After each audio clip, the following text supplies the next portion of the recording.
Hello and welcome to the book view. आज हम जिस टॉपिक के बारे में बात कर रहे हैं that is cost of equity share capital, वो भी रियल कंपनी डेटा से। एक कंपनी का हमने यहाँ पर डेटा लिया है और उसी के अकॉर्डिंग हम सॉल्व करेंगे। तो पहले जान लेते हैं कॉस्ट ऑफ इक्विटी क्या है। कॉस्ट ऑफ इक्विटी एक ऐसा रिटर्न होता है जो इन्वेस्टर्स एक्सपेक्ट करते हैं जब वो किसी कंपनी के इक्विटी शेयर्स को खरीदते हैं।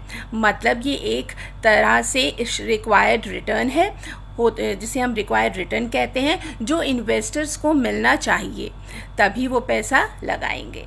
तो चलिए हम इसी को सॉल्व करते हैं और आपसे रिक्वेस्ट करते हैं प्लीज़ हमारे चैनल को लाइक शेयर एंड सब्सक्राइब ज़रूर करिएगा।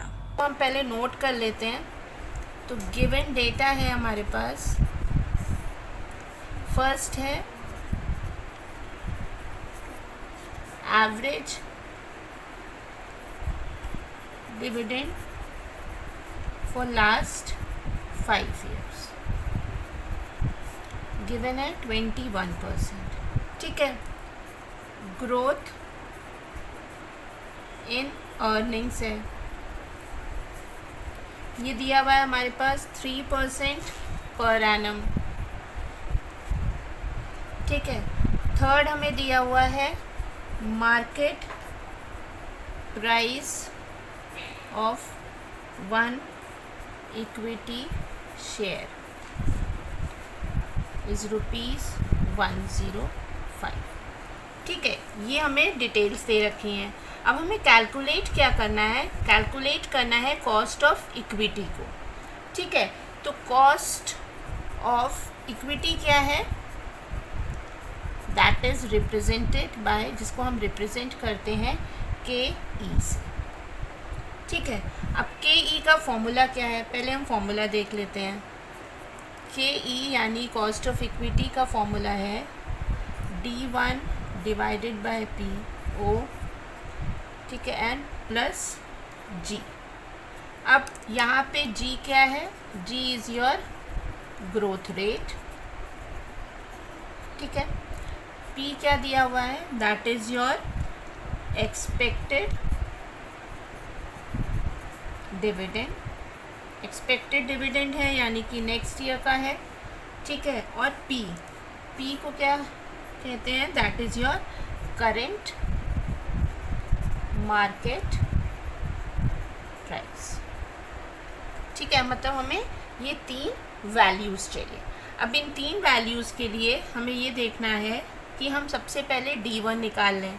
तो D1 निकालने का जो हमारा फॉर्मूला है दैट इज़ योर, सबसे पहले D1 निकालना है। तो D1 का फॉर्मूला क्या दिया हुआ है आपको बुक में दिया है आपके DO multiply by 1 plus G, ये फॉर्मूला है।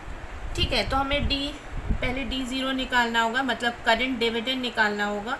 अब हम इसको पहले सबसे पहले एवरेज डिविडेंड हमारा 21% दिया हुआ है। ठीक है। तो हम पहले फेस वैल्यू अज्यूम कर लेते हैं। हम अज्यूम कर लेते हैं फेस वैल्यू।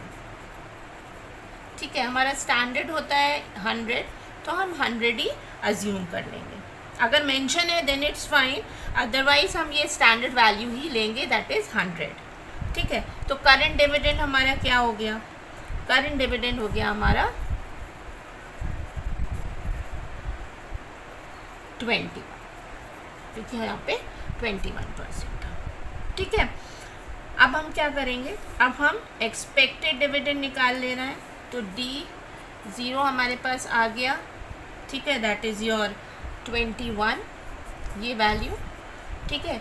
21 मल्टीप्लाई कर देंगे 1 प्लस G से। G क्या है हमारा, ग्रोथ रेट।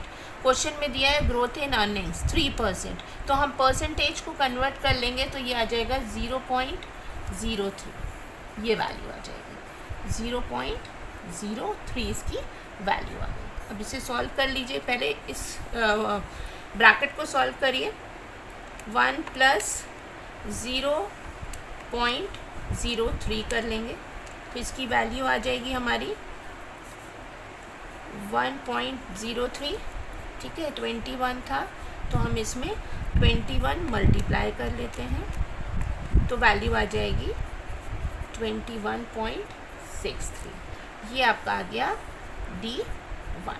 अब P0 ऑलरेडी हमारे क्वेश्चन में दिया हुआ है, दैट इज़ 105, ठीक है, क्वेश्चन में दे रखा है और ग्रोथ रेट हमारे पास है। तो अब हम फॉर्मूले के अकॉर्डिंग सॉल्व कर लेते हैं KE के लिए, ठीक है। KE के लिए D1 चाहिए, D1 आ गया 21.63, ठीक है। इसको हम डिवाइड कर देंगे P0 जो हमारे पास दिया हुआ है 105, ठीक है, और प्लस कर देंगे ग्रोथ रेट जो हमारा 0.03 था। अब आप इसको सॉल्व करिए। अब इसको सॉल्व करने के लिए सबसे पहले आप ये ब्रैकेट सॉल्व करिए, ठीक है। 21.63 था, इसको डिवाइड कर दीजिए 105 से, ठीक है। 21.63 को हम डिवाइड कर दे रहे हैं 105 से, तो वैल्यू आ जाएगी 0.206, ठीक है। अब इसमें प्लस कर दीजिए 0.03, प्लस कर दीजिए 0.03, तो वैल्यू आ गई आपकी इसकी 0.236, ठीक है। अब ये पॉइंट्स में है, अब इस पॉइंट्स को आप कन्वर्ट कर दीजिए परसेंटेज में, ठीक है। इसको परसेंट में कन्वर्ट करेंगे तो हम क्या करेंगे, मल्टीप्लाई कर देंगे 100 से, तो वैल्यू आ जाएगी हमारी 23.6%। अब ये जो 23.6% आया है, ये आपका क्या आया, ये आया आपका KE, यानी कि कॉस्ट ऑफ इक्विटी आ गया, ठीक है। तो कॉस्ट ऑफ इक्विटी आप समझ गए कैसे निकालना है, आपको इसी तरीके से निकालना है। एक बार आप देख लीजिए क्वेश्चन जो मैंने सॉल्व किया है, अगर आपकी कहीं पे कोई इशू आ रहा है तो आप पूछ सकते हैं, ठीक है। इसी फॉर्मूले के बेसिस पे आप निकालेंगे तो आपका आंसर आ जाएगा। इसी के बेसिस पे आप पूरा क्वेश्चन सॉल्व कर सकते हैं। फॉर्मूला आपके पास है, ये फॉर्मूले को आपको लर्न करना पड़ेगा और इसी के बेसिस पे आपकी वैल्यू निकल के आ जाएगी। Thank you for